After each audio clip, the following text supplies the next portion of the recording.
जब इनके बाप दादों की सरकार थी तब $1 1 का था। मोदी जी जब सत्ता में आए तब 58 रुपए का हो गया। कहने का मतलब देश की इकोनॉमी, देश की जड़ों को कमज़ोर करने का काम इन्हीं लोगों ने किया और इन्हीं जड़ों को कमज़ोर करने वाले लोगों ने ही बालाकोट में भी सबूत मांगे थे, राफेल पे भी घोटाला निकाला था।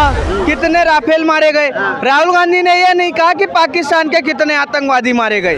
ऑपरेशन सिंदूर हमने इसलिए रखा कि अगली बार कोई बुरखे वाले का यहाँ पर आएगा आतंकवादी जो भारत में किसी भी नारी शक्ति के साथ ये सोचेगा कि उसका सुभाग उजाड़ दूं, तो अगली बार ये तय है कि पूरे पाकिस्तान को उड़ा देंगे। जब जब देश में जरूरत पड़ी तो विपक्ष हमेशा साथ रही, पर कांग्रेस ने यह दिखाया है कि उसको सत्ता के अलावा कुछ और नहीं दिखता। मैं बताता हूं, ऑपरेशन सिंदूर का ये एक बता रहे हैं कि सेल्समैन, ये तो यासीन मलिक के सेल्समैन थे जी, ये बुरहान वानी के सेल्समैन थे, 26/11 के सेल्समैन यही थे, कनाट विलेज में जो बम पड़ रहा था उसके सेल्समैन यही थे।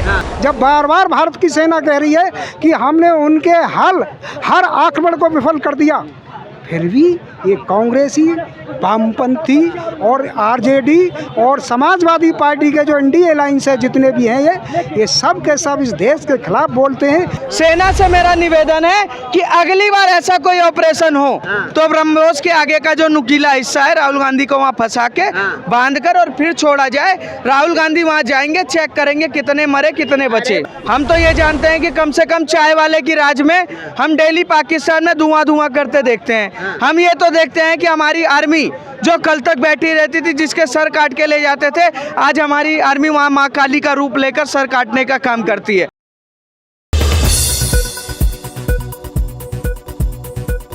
क्या कहेंगे, जैसा कि आपको पता है कि भाई राहुल गांधी बार बार हिसाब मांग रहे हैं, सिंदूर को लेके भी बयानबाजी की जा रही है कि भाई सिंदूर का सेल्समैन मोदी जी को बताया जा रहा है, मोदी जी को इवेंट मैनेजर बताया जा रहा है। देखिए, राहुल गांधी वो पढ़े लिखे अनपढ़ गवार नेता हैं जिसको देश की जनता कहती है अनपढ़ पप्पू।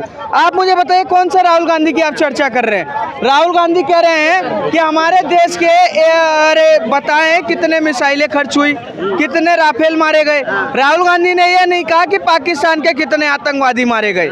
एक बार भी आपने बयान सुना? चलिए मान लीजिए उनकी नरेंद्र मोदी से वैचारिक दुश्मनी है, राजनीतिक दुश्मनी है, हम मान लेते कोई दिक्कत नहीं है, पर राहुल गांधी का ये बताइए क्या सेना पे भी भरोसा नहीं है? जब सेना के तीनों लेवल के डीजी में हो, बैठक करते हैं, प्रेस कॉन्फ्रेंस करते हैं, ब्रीफिंग करते हैं, वहाँ पर वो बताते हैं कि जी हम गए पाकिस्तान में, 22 तारीख का हमला था, 22 मिनट में हमने बदला लिया और पाकिस्तान में हमने धुआं धुआं कर दिया।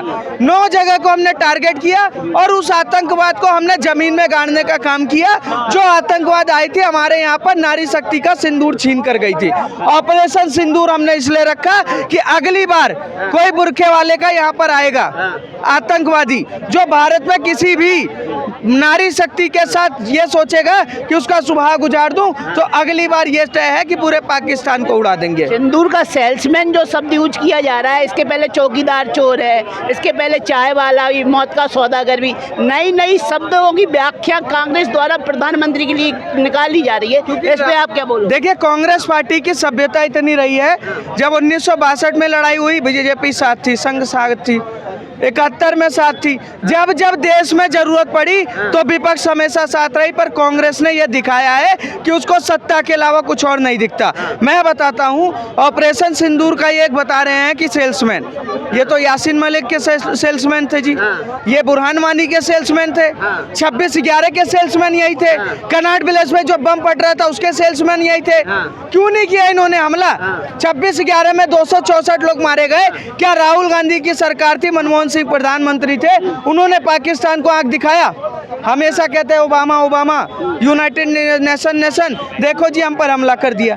पर मोदी एक बार भी गए यूनाइटेड नेशन? गए ट्रंप के पास? नहीं। वो कहते हैं हमारी बात है, हम तो सीधा मारेंगे और हम डंके की चोट पर मारेंगे। हमने उरी पे मारा, बालाकोट पे मारा, जरूरत पड़ी तो ऑपरेशन सिंदूर में मारा, और अगली बार हमने तय कर रखा है कि अगला एक्ट ऑफ वॉर करेंगे। लेकिन विपक्ष कह रहा है कि मोदी जी तो पहले ही मर गए हैं। किससे? किससे? ट्रंप के टैरिफ बार से। सर ट्रंप के टैरिफवाद की बात करेंगे। ट्रंप वो नेता है जिसकी खुद की वजूद नहीं है उसके देश में। आप बताइए, ट्रंप ने अमेरिका को F-16 F-17 दिया था, भारत ने उसकी ऐसी धज्जियां उड़ाई है कि उसका मलबा जो है वो पूरा विश्व लेके घूम रहा है, कह रहा है कि ये हथियार है अमेरिका का। आज उसकी पूरी रेशो गिरी पड़ी हुई है, शेयर मार्केट गिरा पड़ा हुआ है। क्यों गिरा हुआ है? क्योंकि भारत ने ये दिखा दिया कि भारत स्वदेशी हथियार जो है वो सबसे ज़्यादा मजबूत है। भारत का एयर डिफेंस सिस्टम वो मजबूत है। हमने ये दिखाया कि 22 मिनट के अंदर अंदर कैसे हमने 9 जगहों पे हमला किया, कैसे 11 एयरबेस उड़ाए, कैसे वहाँ का जो स्टेडियम था उसको उड़ाए, कैसे हम आतंकवादियों को 72 दूर तक पहुँचाने का काम करते हैं, कैसे हम वहाँ के आतंकवादियों को टारगेट करते हैं। ये विश्व को हमने दिखाने का मोदी जी ने इतने सारे सबूत गिना दिए, वीडियो फुटेज दिखा दी, सारा ऑपरेशन दिखा दिया, तो राफेल का स्टॉक भी दिखा दे कि इतने राफेल सुरक्षित बचे हुए हैं गोदाम। राफेल का स्टॉक आर्मी दिखाएगी, मोदी जी थोड़ी ना दिखाएंगे। पर मैं कहता हूँ सेना से मेरा निवेदन है कि अगली बार ऐसा कोई ऑपरेशन हो तो ब्रह्मोस के आगे का जो नुकीला हिस्सा है राहुल गांधी को वहाँ फंसा के बांध कर और फिर छोड़ा जाए। राहुल गांधी वहाँ जाएंगे, चेक करेंगे कितने मरे कितने बचे। भाई साहब, राहुल गांधी जननायक हैं, खुले में चौड़े में कश्मीर गए, पुंछ होके आए हैं, और उनके कार्यकर्ता कह रहे हैं कि सही लीडरशिप तो ये है। जिसके जननायक है वो पूरा देश जानता है। जिस देश में 30 लाख से ज़्यादा पाकिस्तानी बसे हों, 4.5-5 करोड़ से ज़्यादा रोहिंग्या बांग्लादेशी बसे हों, उस देश में राहुल गांधी पूछते हैं RDX कहाँ से आया। वो किसके जननायक है ये पूरा देश जानता है।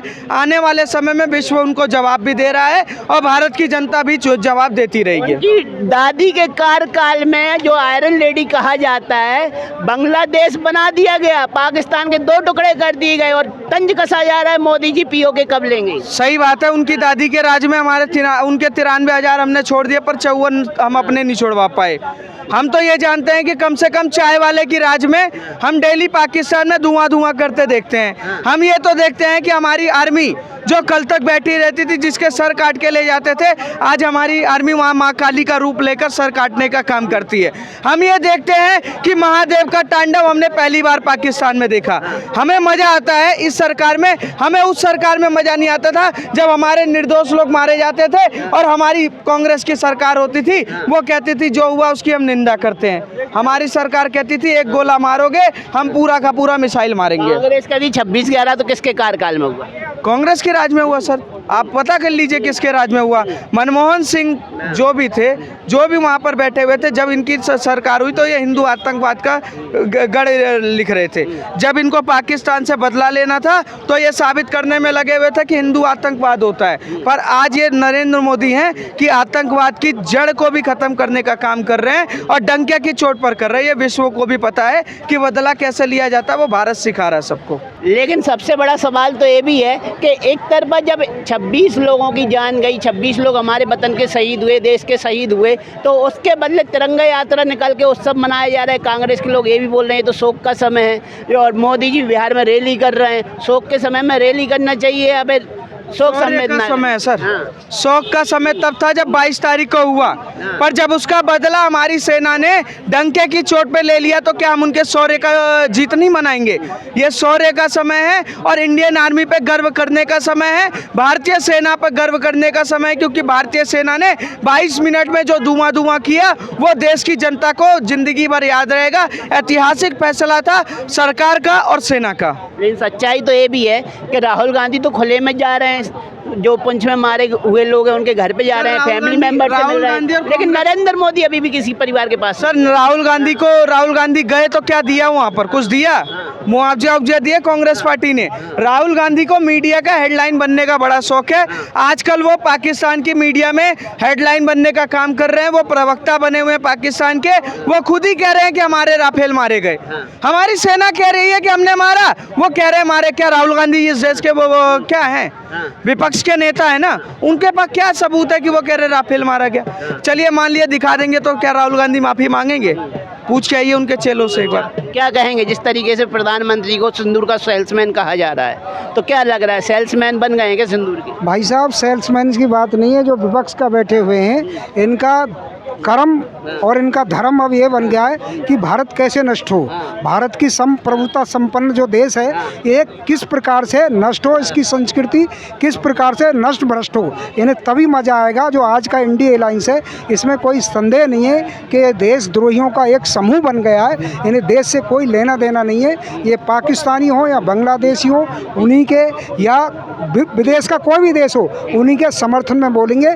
देश के हित में आज का जो विपक्ष है कभी बोल ही नहीं सकता है। जब हमने ये कह दिया कि हमने उनके 100% जो अटैक किया था हमने उन्हें नष्ट भ्रष्ट कर दिया गया, तब भी ये भारत की सेना पर विश्वास नहीं करते हैं। जब बार बार भारत की सेना कह रही है कि हमने उनके हर आक्रमण को विफल कर दिया, फिर भी ये कांग्रेसी, वामपंथी और आरजेडी और समाजवादी पार्टी के जो इंडिया अलायंस है जितने भी हैं ये सब के सब इस देश के खिलाफ बोलते हैं और भारत की सेना को नीचा दिखाने की हर वक्त कोशिश करते हैं। परंतु भारत का जवाब लेता हूँ, क्या इनकी बात से सहमत हैं आप? मैं पूरी तरीके से सहमत हूँ। और एक बात ध्यान रखनी चाहिए कि हमारा देश एक ऐसा देश है जिसको किसी मनुष्य ने नहीं बनाया। हमको नेचर गॉड ने बनाया है। बाकी दुनिया के सारे देश हैं, सारे मैन मेड देश हैं, समझ रहे। और ये जो जितने भी मैन मेड देश हैं इन सब की ये कोशिश है जो गॉड मेड देश है उसको वो कैसे बर्बाद हो जाए। ये वो कठपुतलियाँ हैं जो हमेशा से चाहती हैं कि इनके विदेशी आका